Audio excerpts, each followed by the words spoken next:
Olá, pessoas, tudo bom?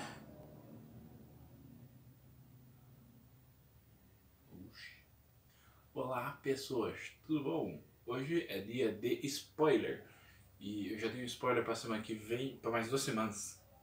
Eu tenho material para gravar spoiler e não uso, porque eu tô, preguiça. E eu tô gravando tudo no mesmo dia, então se eu ver minha camiseta, mesmo fundo, não reclame. Não reclame. Então, bora lá hoje spoiler de Domestic no Kanojo. E só um aviso, quem assistiu o anime, recomendo que leia o mangá, porque como eles fizeram o anime, eles deixaram o anime mais adulto, tá? Eu vou pôr o visual aqui na tela pra vocês, né? Se eu lembrar, eu vou lembrar. Mostrando a diferença, onde até o Natsu, Natsuo, não é Natsu não, tá? Ele tem uma fisionomia muito mais infantil no mangá do que no anime, o que é melhor porque ele é mais plausível algumas atitudes dele serem de uma pessoa bobona, infantil e tudo mais, e encaixa melhor com o personagem. Certos detalhes, né, ficaram faltando aqui e ali no anime, que são importantes no mangá, e é sobre o mangá que a gente vai ter spoiler aqui, não sobre o anime, tá? A proposta, se você não conhece, ela trata do Natsu. Ele é um jovem que mora com o pai e tem uma paixão pela professora dele. Um dia ele sai, né, meio desiludido com a vida e tudo mais, acaba fazendo sesno, né, com uma jovem chamada Rui. E ele achou que, né, nunca mais vou ver essa guria, né? Foi aquela noitada, pá, rolou, acabou, e fim de papo. Só que, o que acontece? Essa Rui, na verdade, é irmã da professora que ele gosta e também filha da mulher com quem o pai dele se casa. No Japão, tá? Só colocando um contexto, você ter relacionamento com a sua própria irmã é uma coisa muito, muito mal vista, mesmo que ela não seja irmã de sangue, seja sua irmã de situação, né? Que meu pai casou com a sua mãe e agora nós somos irmãos, né? Até esse relacionamento que não é criminoso nem errado, não é incestuoso, lá no Japão é mal visto, porque o Japão ele tem vários problemas de personalidade. Tem coisas bizarras que eles não acham estranho, e tem coisas comuns que eles acham bizarro. Então é uma coisa de japonês, tá? Além disso, o moleque e a professora, isso sim, né, é um contexto muito mais pesado do que a história.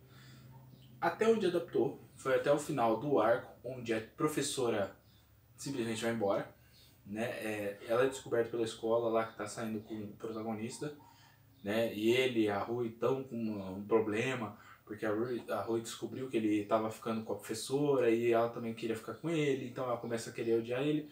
Então, onde acaba, ele e a Rui estão tendo um problema pessoal de relacionamento, né? No mangá, eles cortaram uma parte que tem as partes de comédia, que a maioria delas é com aquele loiro lá, aquele loiro que fala inglês, e um personagem que não chegou a aparecer, que é um cara de óculos, que ele é todo serão e não sei o que, e ele gera muitas das partes mais engraçadas do anime, porque ele é totalmente sem noção e ele é muito incoerente com ele mesmo. E é um personagem muito interessante que não chegou a aparecer no anime, não sei se irá aparecer. Vários personagens entram na história logo após aquele começo, logo após onde acaba ali. E aquele loiro, ele tenta estuprar, entre aspas, tá? Porque ele tenta dar uns pega na menina lá, na Rui, porque ele gosta dela. E aí o Natsu aparece e impede ela. No anime, isso meio que foi cortado, né? Não ficou idêntico nem parecido. E várias cenas que melhoram o relacionamento entre a Rui e o Natsu e entre os personagens também foram cortados. Ao meu ver, eles quiseram deixar a produção mais madura, mais adulta, só que ela funciona muito bem com essa pegada mais comédia e drama, porque até o próprio autor sabe que é muito pesada a obra para ficar só aquilo ali, e ela é muito mais palpável, né, que eu falo, que ela parece muito mais real, parece que dá para você conhecer uma pessoa que passou por algo bizarro desse jeito. Tipo, ah, namorava uma irmã, aí ela resolveu se mudar e eu acabei namorando a outra irmã. Já ouvi umas histórias assim, né? Ah, meu pai casou com uma mulher e aí eu acabei namorando a filha dela que também morava com a gente. Acontece, são coisas que você consegue acreditar que pode acontecer, não é? E questão da professora, ela é um péssimo personagem, a maior parte do começo da história. Ela só vai melhorar quando ela retorna na história bem mais pra frente. E isso é tão verdade que o próprio autor, eu já disse lá naquele outro vídeo que eu tava falando sobre Domesticando Canojo, que a gente vai ter muito mais spoiler que lá. Tô mais ou menos 200 e pouco, né? Então eu li. Ele mesmo sabia que ela era um personagem meio ruim e tirou da história, né? Eu creio que boa parte do que tá ali, o próprio autor vivenciou, seja ele homem ou mulher, porque tanto o Natsuo quanto a Rui, ambos escrevem na história, ambos são escritores. Ele é um profissional, mais focado no profissional, e ela mais na culinária. Mas, né, ainda assim, poderia ter sido ela que escreveu, né, porque os dois têm capacidade para isso na história. Então, até mesmo o autor ser homem ou mulher, você não tem aquela como saber. Por que é importante essa parte aí? Porque a, como o Natsu tá lá com a Rui, né, com a irmã da Rui, que eu nem lembro o nome dela, ele começa a meio que querer empurrar ela pra esse loiro. Depois que a irmã dela vai embora, fica uma situação seguinte. A menina loirinha lá, aquela xaropinha lá, pra mim ela era ruiva. Sempre achei que ela fosse ruiva no original. Pra mim ela era ruiva. Mas beleza. Aí ela fica tentando dar em cima do Natsu, esse loiro tentando ficar com a Rui, né? E é engraçado porque ele arma tudo. Tipo assim, será que um vai chegar e ver o outro beijando lá? Tem uma cena da fogueira que inclusive eles cortaram e adiantaram essa cena aí e jogaram pra antes, né? Porque eles estão, acho que no penúltimo ano pra acabar a escola, ou o último, alguma coisa assim. E naquele ponto, né? É toda uma tensão, né? Será que eles vão. Um vai pegar o outro beijando o cara, não sei o que, não sei o que lá, vai ser destruição. E no final das contas, ambos rejeitam quem tá dando em cima deles porque eles gostam um do outro. E desde o começo da história, para quem acompanhou, você vê uma química muito natural entre os dois personagens. É como se eles já tivessem nascido para ser companheiros. Isso é uma coisa muito rara de você ver em qualquer obra. Eu falei lá no Shield Hero que há vários personagens que não tem química ali, o protagonista mesmo não tem muita química, a Raftalia carrega um pouco a história nas costas por ser um personagem mais interessante que ele, alguns personagens secundários também. Neste caso, os protagonistas são tão bons que eles carregam praticamente a história sozinho, sem precisar de outros personagens. O mangá que eu vou falar semana que vem, né, que eu não vou acertar o nome e provavelmente eu vou gravar hoje, ele também tem umas coisas dessas que trabalha muito mais com personagens sozinho, mas ele é muito mais complexo.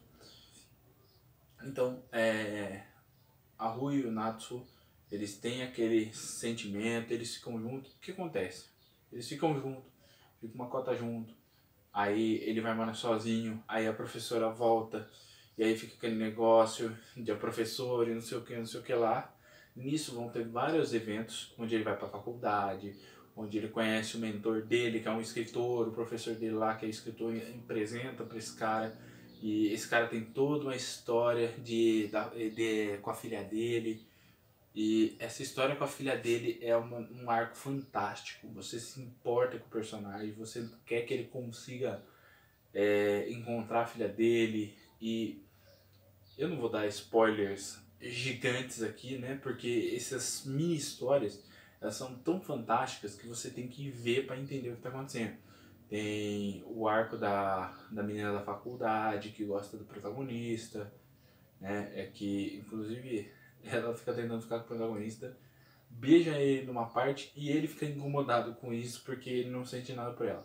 A Rui sai do país, vai estudar lá fora, parece o pai dela também na história lá, ele coisa ver a cozinha. E aí quando ela volta, ela termina com o Natsu sem motivo, né? Sem explicação. Isso ficou muito estranho, tá? Mas a gente releva. acontece, nem toda história tem que ser perfeita, pode ter alguns problemas, né? Também pedir demais que a história em 200 capítulos não erre nada, né? E atualmente, né, ele já tomou uma facada por causa da professora, quase morreu, e eu acho que é por isso, uma das coisas foi uma coisa que a Rui escuta, que os pais dela falam que eles estão ensinados a ficar junto, o que é verdade, pelo contrário, eles estão muito mais distantes, ela está muito mais como irmãzona do protagonista agora, do que como um affair, né? O affair, para quem não sabe, é uma relação de pegação ali ou coisa do gênero. E agora, no último arco que tá tendo, que já é depois de 200, é uma menina que tem um rosto queimado e ela é uma drogada e ele tá tentando ajudar. Há muitos pequenos quadros de história ali dentro que são justamente isso. Ele com algum personagem secundário ali que foi apresentado ali e ele ajudando esse personagem a se encontrar, e parte do processo é ele se encontrar.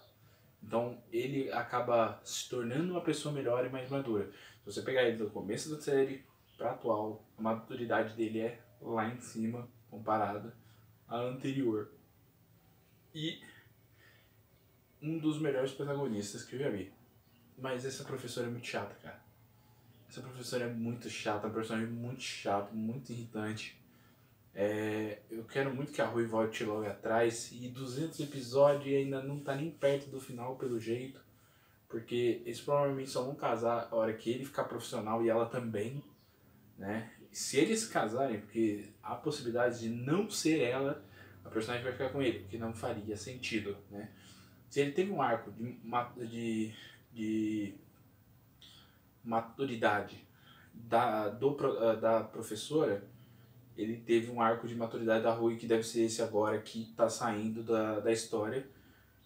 E o protagonista, ele teve esses arcos de maturidade, só que foram mostrados, enquanto os personagens eles simplesmente saíram da série. A Rui, ela não tá fora, ela aparece, vira e mexe lá, tem a história dela. É que esses arcos, assim, onde o protagonista pega numa situação, ele é muito mais focado. Então ele não fica desviando, colocando conversinha no meio, não sei o que, não. Ele é bem focado, a hora que acaba aí ele vai inserir novas histórias ali na história. E isso é muito bom, porque você não perde a sintonia com o momento da história ali. Ela continua com você. E é isso, né? É isso, é um mangá muito bom. Melhor que o anime é bom, mas o mangá é melhor. Porque essas partes de comédia que quebram essa tensão dentro da história deixam a história muito mais gostosa de ler. E essas micro histórias que eles retiraram no anime são um dos charmes do mangá, né? Que são as partes do mangá onde você vê o Natsu saindo de menino e indo para virar homem. E, nossa, tem... Só pra você ter uma noção. Tem o arco da garota literária, tem... Garota literária tá um termo que foi criado lá no Dance Kokosei no Nichijou. Quem nunca viu, veja o anime é fantástico. E é aquela garota meio quieta, fechada, né? Que não tem muita comunicação. Tem o arco dela, e inclusive é o arco dela com o mentor dele lá, né? Tem o arco da prostituta, que é um arco da hora pra caramba. Tem o arco da vizinha, tem o arco do loirinho, o arco do moleque de óculos, que também é foda pra caramba, o arco do moleque, o arco da menina doida lá, que é meio suicida. Deixa eu ver quem mais. Tem o arco da faculdade, que também é da hora, né? E tem alguns, esses arcozinhos assim, eles são legais, divertidos, acrescentam para a história, porque vários personagens que antes pareciam só um personagem qualquer na história, tem um começo, meio e fim dentro da história, enquanto o Natsu continua seguindo em frente para se tornar uma pessoa melhor e bem-sucedida na vida. É interessante. Eu recomendo que você leia com paciência. A versão tá só em inglês, a maioria dos capítulos acima do 164. Acho que é 164. E os personagens fica um destaque pro chefe, que pra quem assistiu o anime lá, e meu pé tá coçando pra caramba, quem assistiu o anime lá, o chefe é de longe o melhor personagem da série, né? Ele Tem todo um plot, uma história por trás, que é apresentado na série de animação. E eu gostei porque não cortaram isso, porque ele é um personagem muito importante, muitas das coisas certas que os personagens fazem, ele foi lá e falou, ó, você devia fazer isso por causa disso, disso e disso. Só tem uma vez que ele fala um negócio, mas ele achou que estava ajudando, e se eu fosse eu na situação dele, eu também acharia que estaria ajudando e não atrapalhando. Então é compreensível até o erro dele. E acho que é só. Acho que é só. Tem mais alguma coisa pra falar? Não sei. Ah, tem. Eu episódio. Ó. Eu lembrei de uma parte. Eu vou dar só uma coisa assim. Onde o pai dele chega pra ele e fala assim: Filho, você estava vendo pornô na noite passada? Por mais baixo que a gente tem mulher aqui. Nem vou falar o que ele tá fazendo. E de volta semana que vem, tá? Qual que é o nome do anime? É toda alguma coisa. E depois, na outra semana, teremos Solo Leveling, né? Que também. E devemos ter podcast nessa sexta-feira, se a galera colaborar. Se não foi semana passada, vai ser nessa. Eu tô tentando trazer os podcasts de volta. O que tá me impedindo é o Discord, porque as pessoas não estão mais discordando de mim. Então, falou, valeu, até mais. Ui, eu tô me coçando tudo.